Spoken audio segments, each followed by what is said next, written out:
Well, it's a new year, so I thought let's try something different. Now, every week I ask Patreon supporters and YouTube supporters if they have questions, and then I just answer the questions on those posts. I thought it might be fun, when possible, to answer those questions here in a video format, so either an explanation or some kind of demo that I can do can actually help answer the question and make it a little bit more useful. And sometimes those questions are useful to other people because if they have the question, chances are a lot of you also have that same question. So that's what this is, a bit of an experiment. I'd love to hear some feedback. If you guys like this, if you don't, well, I'm doing my best here just to give you guys something interesting and educational to watch. All right, so let's get to those questions. First one I have here is from Mr. Seminole77 asking about routers. He's looking for a third router, look at you, and wants to get my insights and experience. Heavier applications, this will be 2 or 3 horsepower model, paired with a table insert. What lift mechanisms have you used and are you pleased with? Do you use a router with a mechanism embedded like Triton or a separate lift and a table insert? Well, I've always used the separate lift with a table insert. I've never used the Triton with the built-in whatever action that thing has. And I've used everything from Jessam to Woodpeckers to Incra. Man, they're all pretty good. What you really want to look at is the insert itself and the little, what do you call it, like the zero clearance plates. They're all kind of designed a little bit differently. Some are metal, some are made of plastic, some are magnetic, some just drop in, some twist in. And that is something that really differentiates them. Most of them, for the most part, have good micro adjustment up and down, and I'm fairly pleased with every one that I've had in the past. And what I have now is Woodpeckers. I'll show it to you.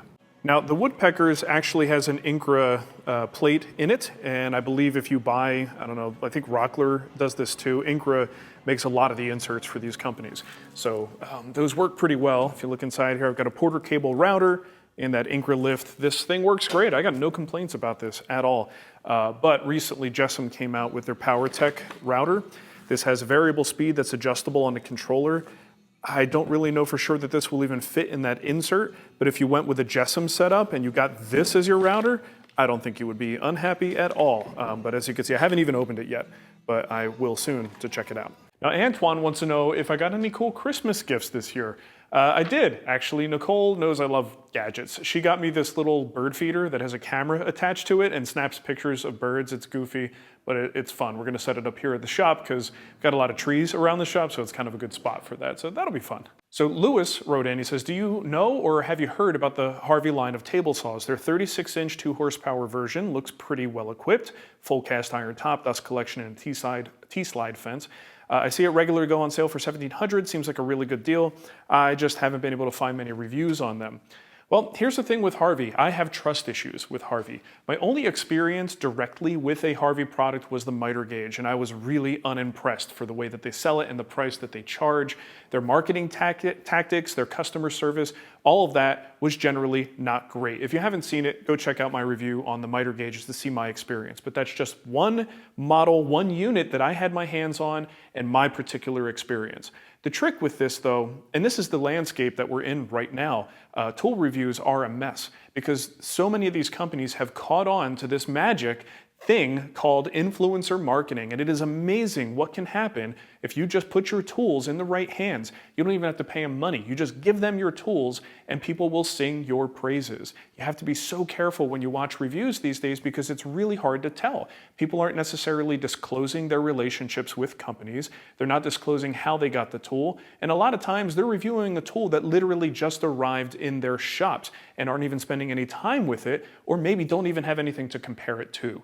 Right, so we got to be super, super careful. And I can just tell you from my personal experience, I'm very apprehensive about Harvey, and I am very interested to see if some of the stuff holds up to a lot of the claims. So in the future, I probably will be buying some Harvey stuff with my own money so that I can give you guys some fair reviews about the various tools like the table saw and the bandsaw. So all that said, I mean, they make tools and people seem to like them, so it might be worth it to try it, but just be careful with the reviews that you watch and who you trust these days. So Robert Price wrote in, he said, isn't CA glue accelerator really a scam?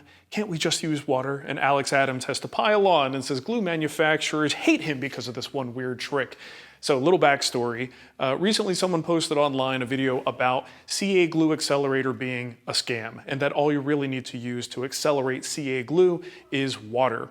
Unfortunately, at least with the glues that I've used, that's just not true. I have tried water so many different times because people have said it in the past and it doesn't do anything, at least with the glues that I use. Now, I have Titebond CA glue, I've used Rockler's CA glue in the past. There's a bunch of different brands out there. Well, I can't test them all, I can't use them all, but I can tell you it doesn't work for me.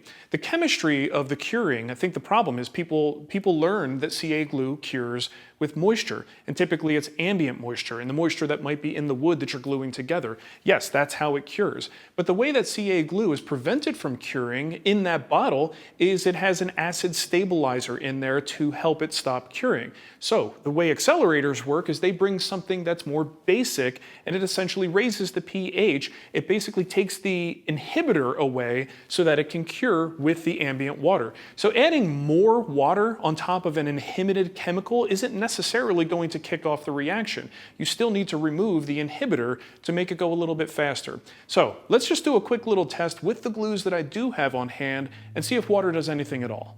All right, so first let's show how this stuff typically works. Get a little bit of CA glue here. This is medium viscosity made by Titebond. And then I've got a little bit of accelerator, which I'll spray on the other piece. Put them together, and I'm going to count to 5. 1, 2, 3, 4, 5. And already these pieces are seized up, not moving, not separating. So that's kind of the whole point of CA glue. You're in a rush.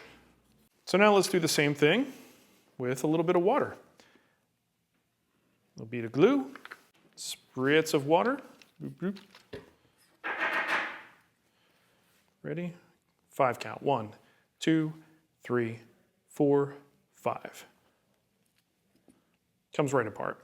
I've also found that it does weird things, like you see how it just chalked up like that really quickly? But clearly it doesn't seal nearly as fast or as effectively as some of the actual accelerator. So yeah, kind of a mess at this point. Now I'm kind of running out of scrap pieces to test here, so I'll use one that's already been glued together and this face. And I'm actually going to use a different brand. I don't normally have Gorilla Glue, but I actually bought some just for this purpose because I wanted to test a different brand. Maybe a different brand is going to work better with water. That's a little harder to squeeze, okay? So let's see what the Gorilla has to say.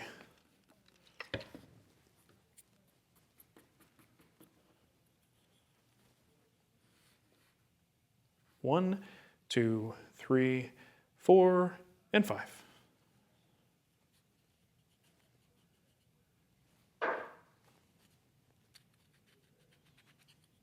So, there you go. And because I know how you crazy kids think, some of you are going to say, well, you put too much water on there, just go with a light spritz of water. So let's do that too. You know, we're here. We're already wasting material. What's a little more? Light spritz of water. In fact, I'll wipe off the excess. So now it's just been moistened. 1, 2, 3, 4, 5. Nothing. Nothing, folks. So of course, that's just 2 brands. Maybe this result would be different with other brands, I don't really know. But I can tell you that with those brands, water just isn't going to do anything. Now, one thing I'd like to experiment with is what if we change the composition of the water? What if we put some baking soda in there? Something that has a more basic pH, and then maybe that could work as a cheap accelerator? I don't know, we'd have to test that out. But accelerator does work if that's something you need. But ultimately, if you don't want to spend money on accelerator, just wait a couple seconds longer. CA glue dries very, very fast, and you don't necessarily need accelerator in the first place. So last question is from not that Aaron, the other one. He says, hi Mark, my buddy asked me to make him a drop-in cutting board for a redwood cooking station outdoors. I know this knucklehead, it's my favorite word, is going to leave it outside. We're in California, mildest climate you can imagine, but the sun and rain still do their thing here. It's 1.5 inches thick. I'm leaning toward a long grain glue up over a slab, unless you convince me otherwise. What wood would you use? I think you're on the right track. I do think you'll probably get more stability out of something that's a series of cuts of wood, ripped pieces of wood, as opposed to one singular slab. I've actually got a couple examples here. Jason's been hard at work making us some little cutting boards. What I would suggest is that you try to get your grain vertical. So even if you have a flat sawn board, cut it into your strips and then turn those strips 90 degrees so that the grain is pointed up. That gives it sort of a quarter sawn orientation, and that's going to stack the cards in your favor for stability. So something kind of like this would be pretty good. But ultimately, it's going to go to crap. Anything you leave outside is going to go to crap. So wood species, maybe consider something like teak. Teak is pretty expensive, but it's something that does pretty well outside, might last the longest of anything that you use. There may be other woods too, but stuff like that is probably where you're going to want to look. But this is not going to go well. I mean, he sounds like a knucklehead, so he's probably going to do the wrong thing, like you said. But ultimately, if you can convince him to take that thing inside when he's not using it, it will last so much longer. If it's just left outside, not only will it sort of degrade over time, but it's a cutting board.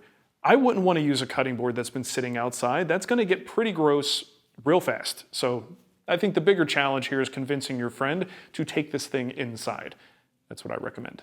All right, so I hope you guys enjoyed this. I usually answer these questions on Fridays. If you like this format, we can keep doing it this way as long as the questions are interesting enough to do in a video format. I'm happy to do them. And if you guys want to become a member of the channel, there's that little button down there to join, or you could also go to our Patreon page and join there to get your questions in for this particular little thing we're doing here. But let me know what you think. I hope you guys had a great New Year's, and I'm looking forward to a great 2023 with lots of awesome woodworking. See you later.